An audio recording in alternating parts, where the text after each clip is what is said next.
नमस्कार दोस्तों, आज बात करेंगे उस शख्स के बारे में जो हमारी थाली भरता है लेकिन अपनी थाली में कभी कभी खाना तक नहीं मिलता है। वो है हमारे देश के किसान।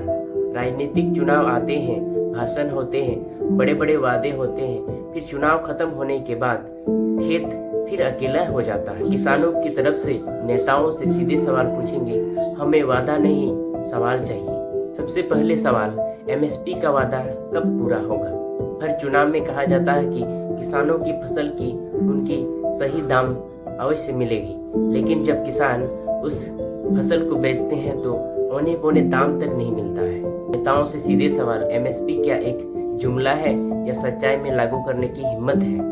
क्योंकि बिना किसी सही दाम के किसानों की खून पसीने की मेहनत बिचौलियों का जेब भरता है। हमारा दूसरा सवाल, महंगी खाद, बीज और डीजल का बोझ कौन उठाएगा?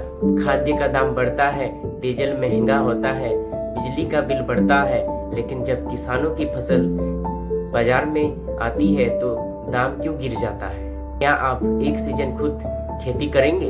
तब शायद समझ में आएगा आपको कि क्यों इतना किसान बोलते हैं। चौथा सवाल सरकार से, किसान क्यों आत्महत्या कर रहे हैं? कर्ज लेकर बीज बोता है, उधार लेकर खाद डालता है, फिर फसल बर्बाद हो जाता है, फिर कर्ज का बोझ इतना बढ़ जाता है कि जीने की उम्मीद खत्म हो जाती है। इसमें फिर हम नेताओं से सवाल पूछेंगे, क्या आपकी राजनीति में किसानों की जिंदगी की कीमत इतनी छोटी सी भी नहीं है?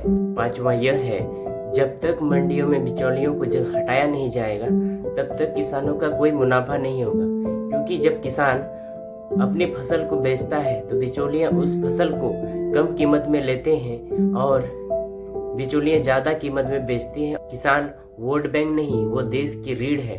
अगर किसान हारा तो पूरा देश भूखा रहेगा। फिर से नमस्कार, मैं मुकेश और आप देख रहे हैं एमके हंसदा यूट्यूब चैनल। इस चैनल पर नए हैं तो चैनल को सब्सक्राइब करें।